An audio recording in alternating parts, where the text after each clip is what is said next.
BRS నాయకులు స్పందిస్తున్న తీరు చూస్తే హాస్యాస్పదం. ఒకవైపేమో దేశం యుద్ధం వైపు పయనిస్తుంటే దానికి సంబంధించిన అంశాల్లో రాజకీయాలు పక్కన పెట్టి మనం దేశం కోసం ప్రతి ఒక్కరం ప్రభుత్వ నిర్ణయానికి కట్టుబడి ఉండాల్సిన సందర్భం ఇది. ఎందుకంటే ఈ దేశ గణతంత్రం మీద జరుగుతున్న, ఈ దేశ సార్వభౌమత్వం మీద జరుగుతున్న దాడికి కనీస చింతన లేకుండా బీజేపీ బీఆర్ఎస్ నాయకులు మాట్లాడుతున్న తీరు చూస్తే రాజకీయాల కోసం మాత్రమే మేము పార్టీలను నడుపుకుంటున్నాం అన్నట్టుగా వ్యవహరిస్తున్నారు. సరే, రాష్ట్రాల్లో ఆ స్థాయి ఆలోచన ఉందా లేదా బీజేపీ బీఆర్ఎస్ నాయకులకు అనేది వాళ్ళు ఆలోచించుకోవాలి. కానీ కాంగ్రెస్ పార్టీ ఒకవైపు బీజేపీ ప్రభుత్వంతో విధానపరమైన అంశాల్లో విమర్శలు చేస్తున్నప్పటికి కూడా జాతి భద్రత గురించి, శాంతి భద్రతల గురించి, వాటి విఘాతం గురించి జరిగే అంశాల్లో దేశ భద్రతకు వచ్చే నష్టం విషయంలో మా నాయకులు, కేంద్ర నాయకులంతా కూడా ప్రభుత్వం తీసుకున్న నిర్ణయాలకు సమర్థిస్తున్న ఈ క్రమంలో ఒక ఏం పదం వాడాలి వాళ్ళు, పిచ్చి కుక్కల్లాగా ఈ అరుసుడు చూస్తే ఏమనుకోవాలనో అర్థం కావట్లేదు. సరే, తెలియని వాళ్ళ అంటే కాదు. ఒక ఆయన ఫైనాన్స్ మినిస్టర్గా చేసిండు గతంలో ఇదే కేసీఆర్ ఇలాకాలో హయాంలో. ఒక ఆయన ఏమో కేంద్ర మంత్రిగా ఎలగబెడుతున్నాడు. ఒక ఆయన ఏమో ముఖ్యమంత్రి కొడుకు, నేనే సగం ముఖ్యమంత్రి అని తిరిగిన ఆయన ఒక ఆయన ఇష్టానుసారంగా మాట్లాడుతున్నారు. ఇలా బీఆర్ఎస్ బీజేపీ నాయకులు మాట్లాడడానికి కనీసం బుద్ధితోనన్నా మాట్లాడాలి కదా. ఎట్లాగూ నోటి శుద్ధి లేకున్నా సరే ఆర్థిక విధ్వంసం, ఒక రకంగా చెప్పాలంటే ఆర్థిక విధ్వంసం, విస్ఫోటం ఈ రాష్ట్రంలో చేసిన బీఆర్ఎస్ ఇలా తగుదునమ్మా అని మాట్లాడుతున్నాడు. మనోనికేమో కాలుకు పుండైన గుణమేం మానలే. ఇలాంటి స్టేట్మెంట్స్ ఇస్తున్న పరిస్థితుల్లో ఆ అహంభావపూరితమైన స్టేట్మెంట్లు ఎన్ని, మీరు చేసిన అప్పులు వాళ్ళు మా వాళ్ళు పెట్టిన లెక్కలే చూస్తే మీరు ఎఫ్ఆర్బిఎం అప్పులే 5,04,814 కోట్లు, కార్పొరేషన్ లోన్స్ 3,01,484 కోట్లు. ఇలా మీరు తెచ్చిన అప్పుకు మేము కడుతున్న ఒక నెల వడ్డీ 7,000 కోట్లు. అట్లా 12 నెలలకు వేసుకోండి మీరు తెచ్చిన అప్పుకు. ఇలా జీతగాళ్లను, మా వాళ్లను ఏదో మమ్మల్ని అన్యాయం చేస్తుండ్రని చెప్పేసి కొంతమందిని మా జీవితాలు నష్టపోతున్నాయని చెప్పి ఉద్యోగ సంఘాల మాజీ నాయకులను పక్కన పెట్టుకొని కేటీఆర్ మాట్లాడుతున్నాడు. ఆ రోజు ఒక్కరోజైనా మరి ఈ 9 సంవత్సరాల్లో పీఆర్సీలు ఇవ్వకపోయినా, ఏవి ఇవ్వకపోయినా మాట్లాడిన దాఖలాలు అయితే లేవు. ఎందుకంటే వాళ్ళు టీఆర్ఎస్ పార్టీ నాయకులు కాబట్టి టీఆర్ఎస్ పార్టీకి, టీఆర్ఎస్ కాదు కదా ఇప్పుడు బీఆర్ఎస్ పార్టీకి వాళ్ళు ఆ విధంగా ఉండాల్సిన సందర్భం అవుతుంది. నేను అంటున్న ఇవాళ బండి సంజయ్ గారు మాట్లాడుతున్నారు, చెప్పుల మీద చర్చ జరగాల్సిందే అని. కరెక్టే, పోతే చెప్పులెత్తుకపోతామని భయపడుతున్నారు. అంటే అంత భయంతో బీజేపీ ప్రభుత్వం ఉంది అని అంటే ఈ చెప్పుల మంత్రికి తలిగింది ఎక్కడో. ఆయనే కదా అమిత్ షా గారు చెప్పులు మోసుకుపోయిన ఆయన. మన టెంపుల్లో, మహంకాళి టెంపుల్లో చెప్పులు మోసిన మంత్రి ఆయన చెప్పుల గురించి అలా మాట్లాడుతున్నాడు. మీరు కానీ కిషన్ రెడ్డి గారు కానీ బహిరంగ చర్చకు వస్తే కేంద్ర ప్రభుత్వం నుంచి మీరు తెచ్చిన, మీరు ఇచ్చిన నిధుల వాటా గురించి తెలుస్తామా? ఎక్కడికైనా రాగలరా? ఇవన్నీగా మీరు సమయం చెప్పినా సరే, ప్లేస్ చెప్పినా అన్ని పాత అరిగిన రికార్డులు. మేము బీజేపీ ఆఫీస్కే వస్తాం, చలో ఏ రోజో చెప్పమనండి. తెలంగాణ ప్రభుత్వం ఎన్నిసార్లు మోడీ చుట్టూ తిరిగింది, మీరు కొడుతున్న బోడిగుండుకు కారణాలు మీరు చెప్పాలి. ఎన్ని వేల కోట్ల రూపాయలు, ఎన్ని లక్షల కోట్ల రూపాయలు మా ప్రభుత్వం వచ్చినాక మీరు ఇచ్చిందో చెప్పాలి. ఇలా ఎస్సీయుకు సంబంధించిన భూముల విషయంలో తనఖా కూడా కాదు అది. ఒక 120 ఎకరాలకు సంబంధించిన అంశంలో 400 ఎకరాలను ప్రచారం చేసి దాని పేరు మీద టీజీఐఏసీకి మేము ఇలా దాన్ని అసైన్ చేసి వాటి విషయంలో మీరు కార్యాచరణ తీసుకోమని చెప్తే దేశం పర్యావరణం మొత్తం దెబ్బతిన్నట్టు గగ్గోలు పెట్టిన దద్దమ్మల్లారా, మీరు రాష్ట్రానికి ఇచ్చింది ఏందో చెప్పండి ఫస్ట్. ఈ రాష్ట్రంలో అమలవుతున్న పథకాలన్నీ మావే, మేం చేసినే, మేం పెట్టినాయి అని అంటున్నాడు బండి సంజయ్. నేనంటున్నా, మీకు నిజంగా చిత్తశుద్ధి ఉంటే, మీకు నిజాయితీగా రాజకీయాల పట్లనో ఈ తెలంగాణ ప్రజల పట్లనో మీకు చిత్తశుద్ధి ఉంటే మీరు శ్వేతపత్రం విడుదల చేయండి. మీ ప్రభుత్వం ఏమిచ్చిండ్రో ఈ రాష్ట్రానికి. గతంలో ఆయన కిషన్ రెడ్డి గారు చెప్పిన 9 లక్షల కోట్ల రూపాయలు ఇచ్చినామని చెప్పి టీఆర్ఎస్ ప్రభుత్వం హయాంలో. ఇలా తెలంగాణ ప్రభుత్వం ఎంత పన్నుల రూపంలో కడుతున్నామో మాకెట్లా డెవల్యూషన్ ఆఫ్ ఫండ్స్ వస్తున్నాయని మేము అడగట్లే. మీరుగా ఈ రాష్ట్రానికి ప్రత్యేకంగా మీరు చేసిన పథకాలు వాటి వివరాలు కనుక చెప్పితే ప్రజలు తెలుసుకుంటారు. కనీసం నిస్సిగ్గుగా నిర్లజ్జగా మాట్లాడుతున్న పరిస్థితి. అలా ఈటల రాజేందర్ గారు of BRS of BJP, same ఇక్కడ రాజకీయాలు ఉన్నట్టే ఉన్నాడు ఆయన. బీజేపీ కమలం కాడకు బీఆర్ఎస్ కాడ అంటుగట్టినట్టే ఆయన సగం ఆడా ఉన్నాడు, సగం ఈడా ఉన్నాడు. మరి మీరు ఫైనాన్స్ మినిస్టర్గా ఉన్నారు కదా, ఈ అరిష్టంతో చేస్తున్న ఇంత పెద్ద ఎత్తున చేస్తున్న అప్పులు వద్దని చెప్పి నివారించిండ్రా మీరు? ఫైనాన్స్ మినిస్టరే కదా. ఇవాళ ఇన్ని అప్పులు ఎఫ్ఆర్బిఎం రూల్స్ను బ్రేక్ చేసి లక్షల కోట్ల అప్పులు చేస్తుంటే బీజేపీ ఏం చేసింది? కేంద్ర ప్రభుత్వంలో ఉన్నారు కదా. మరి ఆ రోజు లేవని నోర్లు ఈ రోజు ఎట్లా లేస్తున్నాయి? దేని కొరకు లేస్తున్నాయి? దేన్ని సాధించడానికి లేస్తున్నాయి? అంటే ఇవాళ రాష్ట్రంలో ముఖ్యమంత్రి గారు, డిప్యూటీ సీఎం గారితో పాటు మంత్రివర్గము ఎన్ని రకాల ఇబ్బందులు ఆర్థిక అంశాల్లో వచ్చినప్పటికి కూడా దుబారాన్ని తగ్గించడమే కాదు, ఎక్కడ కూడా ప్రజలకు తగ్గకుండా చేస్తున్న కార్యాచరణ మీకు ఇలా కళ్ళ కుట్రుగా ఉంది. ఎక్కడ మేము తక్కువ చేసినామో చెప్పండి. ఒకడు అంటాడు 420 హామీలు అంటాడు, ఇంకోడు అంటాడు 6 గ్యారెంటీలు అంటాడు, ఇంకోడు అంటాడు ఇంకేదో 13 గ్యారెంటీలు అంటాడు. మీకు గ్యారెంటీలు ఎన్నో తెలియవు, లేకపోతే మేము ఇచ్చిన హామీలు ఎన్నో తెలియవు, మేము ఏం చేస్తున్నామో కనీసం ఆ సోయి కూడా లేదు. ఇలా సన్న బియ్యం ఇస్తే ఒక్కొక్కరి మేము ఊర్లలోకి పోతుంటే, జిల్లాలు ఇప్పుడు అబ్జర్వర్స్గా మేము జిల్లాలకు పోతుంటే ప్రజల యొక్క సంతోషం చూడండి. కనీసం సంతోషపడే ఆలోచన మీకు ఎట్లాగూ లేదు, కానీ ఆ ప్రజలు పడుతున్న సంతోషానన్న చూడండి. ఇలా బీసీ బిల్లు తెస్తే బీసీలు మొత్తం కూడా ఇవాళ రేపు పెద్ద మొత్తంలో కేంద్రంలో కూడా కుల జనగణన రాష్ట్రం చేయబట్టి జరిగిందని రాష్ట్ర ముఖ్యమంత్రిని పొగుడుతున్నారు. ఇన్ని రాష్ట్రాలున్నా, 29 రాష్ట్రాలున్నా కూడా ఏ ఒక్క రాష్ట్రం కూడా బిల్ చేయలే, ఈ రాష్ట్ర ముఖ్యమంత్రి చేసింది. అందరు అంటారు కదా రెడ్డి బిడ్డ రెడ్డి బిడ్డ రెడ్డి ఆయన కాబట్టి అని ఇట్లా అంటారు కదా. మరి ఆ రెడ్డి ఇవాళ బీసీల కొరకు బిల్లు చేసిండ్రు. ఆ రెడ్డి చేసిన బీసీ బిల్లునే మా నాయకుడు, మా సభా నాయకుడు, మా ఎల్ఓపి ఇలా దేశం మొత్తం కూడా ప్రచారం చేస్తున్నాడు. మా ముఖ్యమంత్రి మా తెలంగాణ మోడల్ ఇలా దేశానికి మోడల్ అయిందని చెప్పి అది మీకు కళ్ళు కొడుతున్నాయి. ఏదన్నా మంచి రేవంత్ రెడ్డి గారికి జరగంగానే ఈ కళ్ళల్లా ఏదో పోసుకున్నట్టే బయటికి వెళ్తారు సన్నాసిగాలు, పిచ్చి కుక్కలు మొరిగినట్టే. నిజంగా ఇలా ఎన్ని 1,14,181 కోట్ల రూపాయల సంక్షేమ పథకాల అభివృద్ధి పథకాలకు మేము ఈ సంవత్సరంలో మేము ఖర్చు చేసినాం.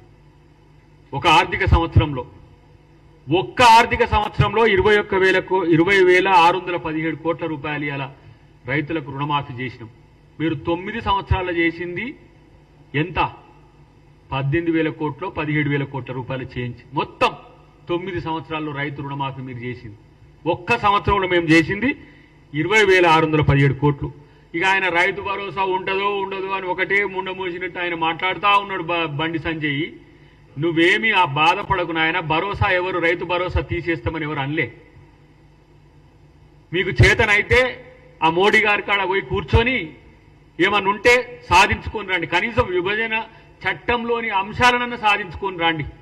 11 సంవత్సరాల మీ పరిపాలనలో ఇలా మీకు 8 ఎంపీలు ఇచ్చిండ్రు, 8 ఎమ్మెల్యేలు ఇచ్చిండ్రు, మిమ్మల్ని ఇద్దరిని మంత్రులుగా కూడా ఇక్కడ ఎలగబెట్టమని పంపించారు. మీరు ఏం చేస్తుండ్రు? పొద్దుగాల లేస్తే ఇలా ప్రభుత్వం మీద ఆడిపోసుకోవడం తప్పితే మీకు ఇంకో పని లేదు. ఆ పక్క రాష్ట్రంలో ఉన్న 2 మంత్రులు పాపం వాళ్ళు వాళ్ళ పేర్లు కూడా సరిగా గుర్తులేదు. ఆంధ్రప్రదేశ్లో ఉండే కేంద్ర మంత్రుల పేరు వారు పోయి ఏ విధంగా లక్షల కోట్లు, ఇలా మొన్న 1,00,000 కోట్లు దానికి అమరావతికి, వాళ్ళని చూస్తే సంతోషం అనిపిస్తుంది అట్లీస్ట్. ఎందుకంటే మనతో విభజించబడి ఆర్థికంగా నష్టపోతున్నామన్న ఆంధ్రప్రదేశ్ కొరకు అక్కడ ఉన్న బీజేపీ మంత్రులు కొట్లాడుతున్నారు. మీరేం చేస్తున్నారు? బూడిద ఇక్కడ. ఇలా మీకు కనీసం చేసే పనుల్లో ఇలా మేము చేసే పనులు ఎందుకు చేస్తున్నాము? ఇక ఆయన వెళ్ళిండు మన బకాసురుడు బయటికి వెళ్ళి బస్సుల కాడ కొట్లాడుతున్నాను అంటుండు కేసీఆర్. మరి తీసేద్దామని చెప్పి నీ పార్టీ రెజల్యూషన్ చేయి, ఫ్రీ బస్సు మహిళలకు తీసేద్దామని చెప్పి మీ పార్టీ రిజల్యూషన్ చేయండి. వచ్చి మీ పార్టీ ఆఫీసు మీరందరూ కూడా కొట్టుకపోయే పరిస్థితి ఉంటుంది. 100 కోట్ల రూపాయల ప్రభుత్వం వాటికి వెచ్చిస్తున్నది ఫ్రీ బస్ కొరకు. ఫ్రీ పవర్ ఇస్తే ఏడిస్తున్నారని అంటారు. రాజీవ్ యువ వికాసం పేరు మీద 4 లక్షల వరకు ఇలా లబ్ధిదారుల ఎంపిక జరుగుతున్నది. 52,000 ఉద్యోగాలు ఇచ్చినాం. 52,000 ఉద్యోగాలు ఇలా కల్పన చేసినాం. 30,000 పైచిలకు ఉద్యోగాలకు మళ్ళీ నోటిఫికేషన్స్ చేసినాం. మీకు కనీసం కండ్లున్నా కనబడని స్థితిలో మీరు ఉంటుంది. అన్నిటికంటే ముఖ్యంగా వీళ్ళు ఒక మంచి పని జరిగిన వెంటనే పోలోమని బయటకు వస్తున్నారు బీజేపీ బీఆర్ఎస్ నాయకులు. ఎందుకంటే వీళ్ళు క్రెడిబిలిటీ అనేది లేని నాయకులు కాబట్టి. ఇలా మనోడు మాట్లాడుతున్నాడు కేటీఆర్, ఇలా రేవంత్ రెడ్డి గారు వచ్చిన తర్వాతనే మొత్తం ఆర్థిక పరిస్థితి అంతా కుంటుపడ్డదన్నట్టుగా మాట్లాడుతున్నాడు. నేను చెప్తున్నా కేటీఆర్, నీకు తెలుసో నువ్వు మరి ఏం చదువుకున్నావు నాకు ఇంకా తెలియదు. నేనైతే కామర్స్లో డాక్టరేట్ ఉంది నాకు. రాష్ట్రాన్ని దోచుకున్న దొంగలు మీరు. ఇంకా మాట్లాడే నైతిక హక్కు కూడా లేదు. దోచుకుంటే మిన్నకుండి చూస్తున్న ద్రోహులు ఎవరంటే ఇక్కడ బీజేపీ నాయకులు. మీరు తెలంగాణ ద్రోహులు. తెలంగాణ పేరు మీద పార్టీ పెట్టి ఆ రోజు ఉద్యమకారులందరినీ హైజాక్ చేసి, ఉద్యోగ సంఘాలన్నింటినీ హైజాక్ చేసి తను ఉద్యమం చేస్తున్నట్టుగా నటించి తన రాజకీయ ప్రక్రియకు ఉద్యమాన్ని వాడుకొని ఉద్యమం పేరుతో నేను ఉద్యమ పార్టీ అని నమ్మబలికి ఈరోజు అధికారంలోకి రావడానికి ఉద్యమాన్నే వాడుకొని కాంగ్రెస్ పార్టీ తెలంగాణ ఇచ్చినా కూడా కాంగ్రెస్ పార్టీలో విలీనం చేస్తా అని చెప్పి మీ అయ్యా విలీనం అనేది శల్యసారథ్యం చేసి అయినా ఇస్తనకు పోయి రావాలని అబద్ధాలాడి బీజేపీతో అంతర్గత ఒప్పందాలు చేసుకొని అధికారంలోకి వచ్చినాక తెలంగాణను దోచుకున్న దొంగలెవరంటే అదే తెలంగాణ పదాన్ని మార్చుకొని బీఆర్ఎస్ పార్టీగా పెట్టిన మీరు, మీ కుటుంబమే తెలంగాణ ద్రోహులు. మీరు 8 లక్షల కోట్ల అప్పులు. పర్ క్యాపిటల్ ఇన్కమ్ గురించి మాట్లాడతారు కదా, పర్ క్యాపిటల్ డెప్ట్ గురించి ఎప్పుడన్నా మాట్లాడినరా మీరు? 2,30,000 పైచిలకు పర్ క్యాపిటల్ డెట్ ఉంది ఈరోజు. 3,50,00,000 పైచిలకు ఇప్పుడు ప్రణాళిక సంఘం ఇచ్చిన మన జనాభా మనం చూస్తే 3,50,00,000 3,574 మంది. మీరు చేసిన అప్పు 2,30,000 కోట్ల పైచిలకు డెట్ ఈరోజు చేసిండ్రు మీరు.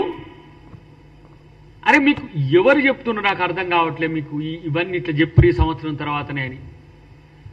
మిమ్మల్ని ఇంకా మర్చిపోలే ప్రజలు. మిమ్మల్ని మీరు చేసిన విధ్వంసాన్ని మర్చిపోలే. బీసీలకు మీరేం చేసిండ్రో మర్చిపోలే. చేపలని చెప్పి, గొర్రెలని చెప్పి, బర్రెలని చెప్పి ఎలా ఏ విధంగా వాళ్ళకు సంబంధించిన డబ్బులన్నీ కూడా ఏ విధంగా కాజేసిండ్రో ఇంకా లెక్కలు ఉన్నాయి, తేలియి ఉన్నాయి. కానీ ఇలా తగుదునమ్మా అని చెప్పేసి బీఆర్ఎస్ నాయకులు కేసీఆర్ నుంచి మొదలు పెడితే కేటీఆర్ ఆ నలుగురు మాట్లాడుతున్నారు. ఇటువైపు వీళ్ళిద్దరు ముగ్గురు మాట్లాడుతున్నారు. కిషన్ రెడ్డి లేకపోతే ఈటల రాజేందర్ లేకపోతే బండి సంజయ్. నేను అంటున్నా ఈరోజు మీ పార్టీలు రెండు కూడా తెలంగాణ ప్రజలకు ద్రోహం చేస్తున్న పార్టీలు. అప్పులు తెస్తుంటే మిన్నకున్న బీజేపీ ఇబ్బడి ముబ్బడిగా ఆర్థిక దుబారా ఆర్థికంగా దోచుకోవాలనే కుట్రతో చేసిన బీఆర్ఎస్ చేసిన కుట్రను ఈరోజు సపోర్ట్ చేసింది బీజేపీ. 17 రకాల అనుమతులు ఇచ్చిండ్రు కాళేశ్వరం కోసం. 17 రకాల పర్యావరణ అనుమతుల నుంచి మొదలు పెడితే ప్రతి ఒక్కటి. ఇలా మీరు కాదా తోడు దొంగలు? మీరా మాట్లాడేది? ఇలా రేవంత్ రెడ్డి గారు ఇన్ని కష్టాల్లో ఆర్థిక కష్టాల్లో ఉన్నప్పటికీ కూడా రాష్ట్రంలో ఇన్ని సంక్షేమ పథకాలు 3,500 పైచిలకు ఇండ్లు ఇవాళ ఒక నియోజకవర్గానికి ఇస్తున్నాం. ఎప్పుడైనా మీ మొహానికి ఇల్లు ఇచ్చిన పాపన పోయినా 30 ఇండ్లు నియోజకవర్గానికి, 100 ఇండ్లు పోని కనీసం నియోజకవర్గానికి. ఇలా ప్రతి ఒక్కటి చెప్పగలం మేము దేంట్లో ఎన్ని రకాల పథకాలు మేము చేసినాము. కాబట్టి ఇలాంటి సిగ్గు లజ్జ లేని ప్రకటనలు పదే పదే చెయ్యకండి, నవ్విపోదురుగాక. మిమ్మల్ని చూస్తే నిజంగానే బౌబౌమనే ఆ పిచ్చి కుక్కల లెక్కనే అందరూ భావిస్తున్నారు. వీలైతే నిర్మాణాత్మకంగా ఏ విధంగా ముందుకు పోవాలనే సూచించాలి. ఇలా మీరు మూసి చెప్తే మూసి మొత్తం ఆ పేదల ఇండ్లు కూలుస్తుందంటే ఒక్క ఇంటి దగ్గర బుల్డోజరో జేసీబో పెట్టిన దాఖలా లేకపోయా. మూసిలో ఇండ్లు కూల్చేసినారు మొత్తం 4 లక్షల కోట్లు 5 లక్షల కోట్లు అంటారు. మీరు కట్టబెట్టిన లక్షల కోట్ల రూపాయల భూములు ఇలా కాపాడుకోవడానికి హైడ్రా మీద నిందలు మోపి ఇలా పేదోళ్ళు ఇల్లు కూస్తాయని ప్రచారం చేస్తుంది. ఏ పని చేయబోతే అక్కడ అడ్డంకులు తప్పితే మీరు చేస్తున్నది ఏంటిది? ఇదేనా కేసీఆర్ మోడల్? రాష్ట్రాన్ని అభివృద్ధి చేయకుండా, సంక్షేమం చేయకుండా నీ కొడుకుని, నీ అల్లుడు, నీ బిడ్డని. ఈ మధ్య కవిత గారు ఏదో కొంచెం తీరు మారినట్టుంది. మేమేం చేయలేదు, మమ్మల్ని ఎవరేమి అనకండి, చేయలేకపోయినా మమ్మల్ని క్షమించండి అన్నట్టుగా ఉన్నది ఒక ప్రెస్ మీట్ మొన్న చూస్తే. ఇవాళ కాంగ్రెస్ ప్రభుత్వం తెలంగాణ సర్వతోముఖాభివృద్ధికి ప్రణాళికలు చేస్తున్నది. తెలంగాణను మేమిచ్చినాం కాబట్టి మేము ఏ విధంగా అభివృద్ధి చేయాలనే అంశంలో ప్రతి ఒక్క అంశంలో మేము ఈరోజు ముందుకు పోతున్న పరిస్థితిలో బీజేపీ బీఆర్ఎస్ పార్టీ కుట్రలను ప్రజలు గమనించండి. ఒక విజ్ఞప్తి కూడా ఉద్యోగ సంఘాలకు, మీ పాత నాయకులు పోయి బీఆర్ఎస్ పంచిన చేరిండ్రు, టీఆర్ఎస్ పంచిన చేరిండ్రు. వాళ్ళ మాటలు వినకండి. వాళ్ళ మాటలు వింటే మీకొచ్చేది ఏం లేదు. ఆయన అంత పెద్ద ముచ్చట చెప్పే ఉమ్మడి ఆంధ్రప్రదేశ్లో 50% పీఆర్సీ ఇచ్చేటోళ్ళు మీరు చూస్తే, చరిత్ర రికార్డ్ చేస్తే 30% ఇచ్చిండు ఆయన. 30% ఇచ్చి ఇంక్రిమెంట్ అంటుండు కదా 420. ఈ 420 గాళ్ళు ఇచ్చిన ఇంక్రిమెంట్ 420. ఒక ఇంక్రిమెంటు ఒక పీఆర్సీ ఇచ్చి అప్పుడే పీఆర్సీలు ఇవ్వలేదు ఇది అని చెప్పేసి పాపం వాళ్ళు ఏం తెలియని ఉద్యోగ సంఘాల నాయకులు కొత్తగా మేమే వాళ్ళకు సహకరించినాం కూడా. వాళ్ళను ఏమంటాము, ఎగదోసిగా ఏదో మేమేమో చేయబోతున్నామని చెప్పి కొన్ని కుట్రల వెనుక, ఇప్పుడు లగచర్ల లాంటి కొన్నిటి వెనుక ప్రతి దాని వెనుక బీఆర్ఎస్ ఉంటున్నది. దాంట్లో కేటీఆర్ ప్రథమ ముద్దాయిగా ఉంటున్నాడు. లగచర్ల విషయంలో తేలింది. ఇప్పుడు ప్రతి అంశంలో మనోడు ట్రేస్ చేస్తే స్క్రాచ్ కార్డు లెక్క గీక్తే కేటీఆర్ వెళ్తున్నాడు. అధికారం కావాలంటే కుట్రలు చేసుడు కాదు కేటీఆర్, అధికారం కావాలంటే ప్రజలతో ఉండి కొట్లాడు. నేను అందుకనే చెప్పిన మెయ్యను జర రాష్ట్ర అధ్యక్ష పదవిని తీసుకొని కొట్లాడు, అట్లనే నీకు ఇంత విలువ పెరుగుతుంది. నీకు కాలిరిగిందంటే బాధపడ్డాం, కానీ కాలిరిగినా గుణం మారలేదని మేము బాధపడతలే ఇప్పుడు. ఎందుకంటే ఆ గుణం మారలేదు, అదే కదా. ఇంకా దాని గురించి మేము పెద్దగా నిన్ను విమర్శించాల్సిన అవసరం కూడా లేదు. విమర్శల కోసం విమర్శలో, లేకపోతే అఫ్కోర్స్ మీకు ఒక పత్రిక ఒక టీవీ ఇట్లా ఉండబట్టి కొన్ని 2-3 అటు ఇటు మీకు పాజిటివ్గా ఉండబట్టి, లేకపోతే సోషల్ మీడియా ఇన్ఫ్లుయెన్సర్స్లో మరి మీరు ప్రొపగండా ఏజెంట్ కాబట్టి మళ్ళీ మీరు టీఆర్పీ తగ్గుతుందేమని చెప్పి మాట్లాడు కాదు, ప్రజల కోసం మాట్లాడాలి. ఎక్కడైనా సరే బీఆర్ఎస్ అయినా బీజేపీ అయినా మీ ఆఫీసులలో మీటింగ్లు పెట్టినా వచ్చి ఇవాళ మా ప్రభుత్వం తరఫున మేమైనా అధికారులైనా మీకు చెప్పగలం. కానీ అబద్ధాలను ప్రచారం చేయడానికి ఇలాంటి సొంటకాయ సొల్లు పురాణ ప్రెస్ మీట్లు పెట్టకండి, ప్రజల్ని కన్ఫ్యూజ్ చేయకండి. కాబట్టి అలా సమ్మెలు ఉంటే సమ్మెలను ఏ విధంగా వాళ్ళని సంతృప్తిపరచగలమో మా దగ్గర సమాధానం ఉంది. మీలాగా ధర్నాలు చేస్తే ధర్నా చౌకులు ఎత్తేస్తామని చెప్పేసి ఎవరైనా నిరసన చేస్తే వాళ్ళని నోరు నొక్కేసి జైల్లో పెట్టినట్లేం మేము చెయ్యం. ప్రజాప్రభుత్వం ప్రజల పట్ల బాధ్యతగా ఉన్నదనే అంశాన్ని గుర్తుపెట్టుకుంటూ ఒక అంశం చివరగా నేను చెప్పి ముగిస్తా మిత్రులారా. ఈరోజు ప్రతిసారి మాట్లాడినప్పుడల్లా రాష్ట్రం అప్పుల పాలైంది, రాష్ట్రం ఈరోజు చాలా నష్టాల్లో కూరుకుపోయింది అని చెప్పి ముఖ్యమంత్రి గారు అని అంటున్నారు. రాష్ట్రం పరువు పోతుంది అని చెప్పేసి ఎవరైతే మాట్లాడుతున్న వాళ్ళు ఇన్ని లక్షల కోట్లు అప్పు చేసి రాష్ట్రం పరువు తీసిన కేసీఆర్ని ఎందుకు ప్రశ్నించరు మీరు? ఎవరు చేయమంటే ఇన్ని లక్షల కోట్ల రూపాయల అప్పులు చేసిండో కేసీఆర్ని ఎందుకు ప్రశ్నించరు? మేము మొత్తంగా మా అప్పు కూడా తీసుకొచ్చినాం. 1,50,000 కోట్ల పై చిలుకు మేము వచ్చినాక అప్పులు తెచ్చినట్టుగా రికార్డ్స్ ఉన్నాయి. 49,000 కోట్ల రూపాయలు ఒక సంవత్సరంలో వాళ్ళు చేసిన అప్పులకు వడ్డీ కడుతున్నాం. రెవెన్యూ రిసీట్స్ కూడా 20,000 కోట్లు ఒక సందర్భం, 18,000 కోట్లు ఒక సందర్భం, 21,000 కోట్లు ఒక సందర్భంలో వస్తున్నాయి. పోయిన మాసంలో 0 జీఎస్టీ వచ్చిందనేది కూడా ఒక రికార్డు ఉంది. నిజాయితీగా ప్రతి నెల కూడా దాన్ని స్కోర్ బోర్డు లెక్క, మన క్రికెట్ స్కోర్ బోర్డు లెక్క పెట్టే ప్రయత్నం చేస్తాం. ఏ పథకం కోసం ఎన్ని కేటాయిస్తున్నామో ఇంత పెద్ద ఎత్తున పారదర్శకంగా ప్రభుత్వం ఈరోజు నిర్ణయం తీసుకొని పనిచేస్తుంటే ఇలా రేవంత్ రెడ్డి గారి మీద అక్కసు వెళ్ళబోస్తున్నారు. నేనేమంటున్నా, రేవంత్ రెడ్డి గారిని తట్టుకునే దమ్ము ధైర్యం మీకు లేదు, వదిలేయండి. రాజకీయంగా నేను సోకాల్డ్ లెజెండరీ, నేను సుదీర్ఘకాలం 40 years ఇండస్ట్రీ అన్న కేసీఆర్నే మట్టి కరిపించిన నాయకుడు రేవంత్ రెడ్డి గారు. ఈరోజు ఇంత అప్పుల్లో ఉన్నా కూడా ప్రజలు సంతోషంగా ఎట్లా ఉంటారని తను పంటి బాధ పడుకుంటూ ఎక్కడి నుంచి ఏ విధంగా అటు ఫినాన్స్ మినిస్టర్ గారు, డిప్యూటీ సీఎం గారు వారు కలిసి చేసే ప్రయత్నాలు ఎన్నో రకాలుగా చేస్తుంటే అక్కడ కూడా పడుతున్నారు. నేను అంటున్నా, ఈ బండి సంజయ్, ఈ కిషన్ రెడ్డి, మేం చేసే అప్పులేందో ఆస్తులేందో మీకు చెప్తాం. మీ దగ్గర కనీసము ఆ ఆర్బీఐ నుంచో ఇతర ఫినాన్షియస్ కార్పొరేషన్ నుంచో తీసుకొచ్చే వాటికి కనీసం సహకరించే ప్రయత్నం అన్న చేయరాదు. అదైనా సహాయం అవుతుందా మీకు? అదైనా కనీసం చేయగలుగుతారా మీరు? ఆలోచించుకోండి. మీరిద్దరు నిజంగా చెప్పాలంటే ఒక దిష్టి బొమ్మల్లాగా తెలంగాణకుండి రోజు అపశకునాలు మాట్లాడడం తప్పితే మీతో ఏమి కావట్లే. మిత్రులారా, గుర్తుపెట్టుకోండి. ఇలాంటి పరిస్థితుల్లో, దేశం ఇంత క్లిష్ట పరిస్థితుల్లో ఉన్నా కూడా మీకు మీ రాజకీయాలు వదులుతలేరు. ఇప్పుడు మళ్ళీ మేము స్పందించాల్సింది దేశ భద్రత గురించో, దేశం ఎడిపోతుందని కాదు. వీళ్ళేం చేస్తుండ్రు, వీరేం రాజకీయం చేస్తుండ్రు, ఈ సందర్భంలోనే సందిట్లో సడేమియలేక ఇలాంటి మేమే చేస్తున్నాం అని చెప్పేసి బీజేపీ అంటుంది. మరి మీరే చేస్తే మరి ఇంతెందుకు అయింది? కాబట్టి ఇవాళ ప్రతి ఒక్క అంశంలో మేం కట్టుబడి ఉన్నాం. 6 గ్యారంటీలే కాదు, దాని వెనుక ఉన్న 13 గ్యారంటీలే కాదు, మేనిఫెస్టోలో ఉండే ప్రతి ఒక్కటి చేసే సత్తా, దమ్ము కాంగ్రెస్ ప్రభుత్వానికి ఉంది. ఇంకా చెప్పాలంటే 2025 వరకు కూడా కొంత ఈక్విలిబ్రియంగా ఉండొచ్చు బడ్జెట్, కానీ 2025 తర్వాత సర్ప్లస్ వైపు మళ్ళీ ఈ రాష్ట్ర బడ్జెట్ పోయే అవకాశం ఉంది. కాబట్టి డెఫినెట్గా వాటిని అన్నింటినీ దుబారా తగ్గించడమే కాకుండా పథకాలకు సంబంధించి ఎక్కడ కూడా తగ్గేది లేదు. కాబట్టి ప్రభుత్వం చాలా పారదర్శకంగా ఉంది. కాబట్టి ఆ విషయాన్ని ఆలోచించాలని చెప్పి నేను విపక్షాలకు విజ్ఞప్తితో కూడిన డిమాండ్ చేస్తున్నా.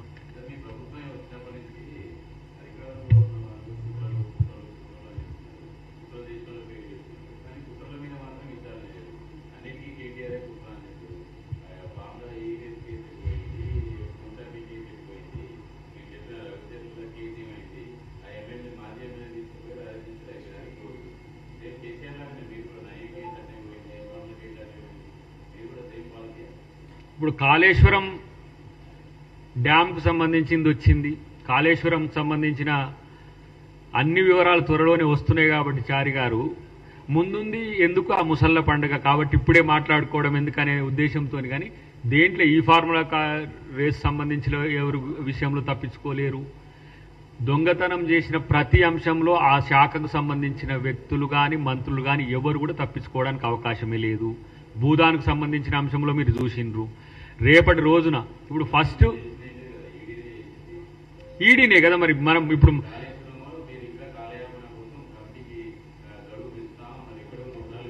కాలయాపన అనే దానికంటే కమిటీని కూడా మేము డిక్టేట్ చేయలేం. కాబట్టి కమిటీ రికమెండేషన్స్ తొందరగా వస్తే నిర్ణయం తీసుకోవడానికి అవకాశం ఉంటుంది. బట్ శిక్షణ అయితే తప్పదు అనిపించేటట్టుగానే ఉంది. త్వరలోనే అది మేబీ నేను అనుకుంటున్న దీనికి సంబంధించిన అంశాలు, యుద్ధానికి సంబంధించిన అంశాలు దాటిపోయిన తర్వాత మీరు ఇక్కడ తెలంగాణలో ఒక కొత్త రాజకీయం రాజకీయం కాదు, రాజకీయంగా ఉండే గందరగోళం అన్ని చూస్తారు. జరగబోతున్నది ఇప్పుడు ఏదో దేశంలో. డెఫినెట్గా ఉంటుంది బ్రదర్. తెలంగాణ భారతదేశంలో అంతర్భాగం కాదనుకుంటే నేనేం చేయలేను కాదా?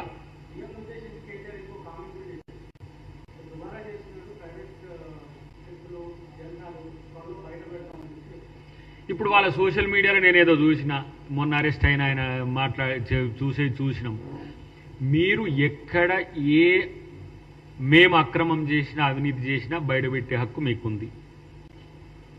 అట్లా చేయడానికి మాకు అవకాశం లేదు. మీలాగా సొంత ఫ్లైట్లు కొనుక్కునే పరిస్థితి కాంగ్రెస్ పార్టీకి లేదు. సొంత ఫ్లైట్లు కొనుక్కొని దాచుకొని ఇప్పుడు ఏడబెట్టిండ్రు కూడా తెలియకుండా మళ్ళీ ఉద్దర బస్సులలో తిరిగినట్టుగా ఉద్దర ఫ్లైట్లలో తిరుగుతూ ఉన్నారు మీరు. కాబట్టి అలాంటి వెసులుబాటు కాంగ్రెస్ పార్టీకి ఉండదు. కాంగ్రెస్ పార్టీలో జాతీయ పార్టీ కాబట్టి ప్రతి ఒక్క అంశం మీద కూడా మీకంటే ఎక్కువ, అంటే విపక్షాల కంటే ఎక్కువ మా వాళ్ళ అబ్జర్వేషన్ కూడా ఉంటుంది. కాబట్టి మేము చాలా నిజాయితీగా పనిచేసే అవకాశం ఉంటుంది. మీలాగా ఇష్టానుసారంగా మీకు ఎవరు లేడు, దిక్కు దివానం లేదు. కేసీఆర్ అల్టిమేట్ కాబట్టి ఇష్టం వచ్చినట్టు రాష్ట్రాన్ని పాలించండి, ఇష్టం వచ్చినట్టు ప్రజలు దోచుకున్నారు. కాబట్టి అది కాంగ్రెస్లో సాధ్యం కాదు.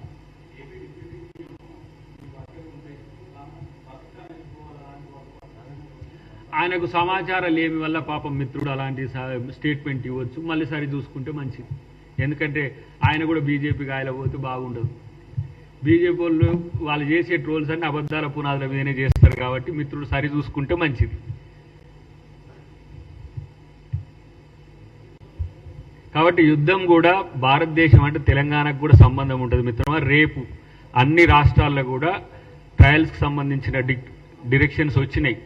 కాబట్టి రాజకీయాలు ఈ సందర్భంగా ఎక్కువ మాట్లాడితే దేశం పట్ల కూడా మనకున్న అంకిత భావాన్ని శంకించాల్సి వస్తుంది. కాబట్టి ఆ కామెంట్ చేసిన కాబట్టి కొంచెం మిత్రులు ఆవేశపడకుండా ఈ సందర్భాన్ని రాజకీయాల కంటే ఎక్కువ మన ఐక్యత కోసం ప్రయత్నం చేస్తే మంచిదనేది నా యొక్క విజ్ఞప్తి.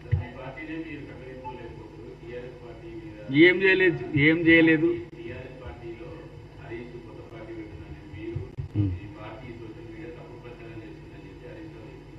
ఇప్పుడు ఈరోజు ఒక ఎగ్జాంపుల్, మరి కేటీఆర్ఏ కాలిరిగినా ప్రెస్ మీట్ పెట్టాలన్నా హరీష్ రావు పెట్టకూడదా? హరీష్ రావును కరివేపాకులాగా చేసిందని మాకు అనిపిస్తున్నది. మేము ఉద్యమ కాలంలో కలిసి ఉన్నోళ్ళమే కానీ మరి ఇలా హరీష్ రావు బొమ్మెందుకు లేదు, కేటీఆర్ బొమ్మెందుకు ఉందంటే సమాధానం చెప్పమనండి వాళ్ళని. కాబట్టి ఒక పద్ధతి ప్రకారం పద్ధతిగా కొడుతున్నాడు కేసీఆర్ తన కొడుకును లేపుకోవడానికి అనేది సర్వత్రా వినబడుతున్నది. మేము అంటున్నది అది వాస్తవమా కాదా అని రేపు తెలుస్తుంది. ఎందుకంటే ఉద్దేశపూర్వకంగా జరుగుతున్న కొట్లాటలు వేరు, జరుగుతున్న వాటిని బయటికి ప్రజలు అనుకునేది వేరు. కాబట్టి ఆ నలుగురిలో కూడా 4 బాటలు వచ్చేసినాయని అర్థమవుతున్న పరిస్థితుల్లో వాళ్ళ అంతర్గత కుమ్ములాటలు మాకెందుకు కానీ మా కుమ్ములాటలు అయితే ఎప్పుడైనా ప్రజాస్వామ్యయుతంగానే ఉంటాయి, మీకు అందరికీ తెలిసే ఉంటాయి. కానీ మేమేదో కలిసి ఉన్నామని వాళ్ళు మాకు చెప్పే ప్రయత్నం ఏదైతే ఉందో దాన్ని మానుకుంటే మంచిది. ఇప్పటికైనా నేను పదే పదే కేసీఆర్ను ప్రశ్నిస్తున్నది కూడా మీరు గమనిస్తుంటారు, దాన్ని అంత సీరియస్గా తీసుకోకపోవచ్చు.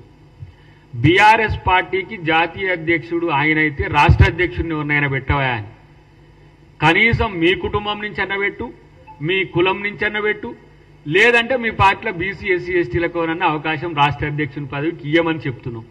ఇస్తలేరు. నేనైతే రాను అసెంబ్లీకి. కాబట్టి అసెంబ్లీకి ఎవరు వచ్చినా రాకపోయినా మా పిల్లలు చూసుకుంటారు అంటుండు. అంటే ఇదేదో ఇంటి వ్యవహారం అయింది. ఆ పిల్లలలో మళ్ళీ కొడుకు కొంచెం ఎక్కువ పాత్ర వేస్తుందనేది చర్చ వస్తున్నది. కాబట్టి వాళ్ళ అంతర్గత కుమ్ములాటతో కొట్లాడుకుంటున్నా కూడా ఇక్కడ మాత్రం విషం జిమ్మే దగ్గర మాత్రం అయ్య చెప్తే మరి చేస్తుండ్రో, కొడుకు చేస్తుండో, మామ చెప్తే అల్లుడు చేస్తుండో తెలియదు. కానీ కుట్ర విషయం మాత్రం తగ్గట్లేరనే విషయం మేము గమనంలోకి వచ్చింది. డెఫినెట్గా దీన్ని తెలంగాణ ప్రజలు కూడా గమనించండి. ఇన్ని లక్షల కోట్ల అప్పులు చేసి ఈరోజు మనల్ని దోచుకున్న వాళ్ళే మళ్ళీ ఉరికొచ్చి మళ్ళీ ఇప్పుడు ఏదో మాకు అవుతుందంటారని చెప్పి వాళ్ళకి విజ్ఞప్తి చేస్తున్నాం. ఉద్యోగ సంఘాలకు కూడా అదే విజ్ఞప్తి చేస్తున్నాం. ఎందుకంటే మీరు తొందరపడకండి, వాళ్ళ గాయాల పడకండి అని. కాదు ఇప్పుడు అదే కదా ఇంతసేపు చెప్తున్నది. హరీష్ రావు కేటీఆర్ ముందా హరీష్ రావు ముందా? విమానం ఉందని మొత్తం పబ్లిసిటీ అయింది, బయట పేపర్లలోనే వచ్చే. మేము కొనలేదని చెప్పమని రాదు. ఇప్పుడు కేసీఆర్ నాకు విమానం లేదు, మా ఇంట్లో ఎవరు కూడా లేదని చెప్పమనండి, లేకపోతే కేటీఆర్ని చెప్పమనండి. అసలు అప్పుడు చూపించిన విమానం అబద్ధమే అని చెప్పమనండి. అది ఎవరి పేరు మీద ఉందో చెప్పమనండి. తప్పదు కదా ఇక మరి చెప్పలేదే. ఇప్పుడు ఎవరో మీలాంటి పేపర్ మీడియా మిత్రులే అది బయటపెట్టిన అంశం. మాది లేదు, మాకు లేదు, మరి అది ఏడ ఉంది, అసలు ఉందా, ఆ నెంబర్ కలిగింది ఉందా, ఉత్తగానే ట్రోల్ కొరకు చేసిండ్రా, అది కూడా వాళ్ళు కౌంటర్ అన్న చేసుకోవాలి కదా. కాబట్టి ఇదొక నైజాం స్టేట్ గాక వెనకటికి నిజాం ఎంత విలాసవంతమైన జీవితం జీవించిండో, ఆయనకు ప్రపంచం మొత్తం ఎయిర్పోర్ట్లలో స్పెషల్ ఆథెంటికేషన్ ఉండేనట, లేకపోతే వివిధ ప్రాంతాల్లో స్పెషల్ బంగ్లాస్ ఉండేనట, ప్రతి జమ్మూ కాశ్మీర్లో కానీ లేకపోతే ఢిల్లీలో కానీ ఇక్కడ మొత్తం ఇక్కడ రాష్ట్ర సంపదనంతా ఆయన పంచినట్టు ఈయన కూడా ఇక్కడ ఉన్న సంపదను తీసుకుపోయి పంజాబ్ రైతులకు పంచే, కర్ణాటక రైతులకు ఇచ్చే, మహారాష్ట్ర రైతులకు ఇచ్చే, ఈడ రైతులు మాత్రం బజార్లో పడుతుంటే పట్టించుకోడా. మరి ఇదంతా ఆ రోజు చేసిన ఆర్థిక దుబారా కాదా? ఇలా మన రైతులు అప్పుల్లో ఉన్నది ఎందుకున్నారు? మరి రైతు రుణమాఫీ ఆ రోజు మనకు చేస్తే ఏమైంది? కాబట్టి విమానాలు ఏం కాదు, ఇంకా వాళ్ళు విలాసవంతమైన ఎన్నో భవిష్యత్తులో బయటపడితే ఇంతకుముందు వారు అన్నట్టుగా ప్రతి ఒక్క తప్పుకు ఇక్కడ ఎవిడెన్స్ ఉన్నది. ఆ ఎవిడెన్స్ సంబంధించి ఏంటంటే ముందు చేస్తేనేమో ఇక చూసినవా ఇది కక్ష సాధింపు చర్య అంటారు, ప్రభుత్వం రాగానే ప్రతీకార చర్య అంటారు. ఏమో ఆంధ్రప్రదేశ్ మాదిరిగా మేమేం చేస్తలేం కదా. ప్రతి ఒక్కటి ఎంక్వైరీ కమిషన్స్ చేసినాం, కమిషన్స్ నుంచి వచ్చే ఏవైతే వివరాలు ఉంటే వాటిని సంబంధించి తప్పు చేయకపోతే పూలదండేస్తాం, తప్పు చేస్తే అరదండాలు తప్పు.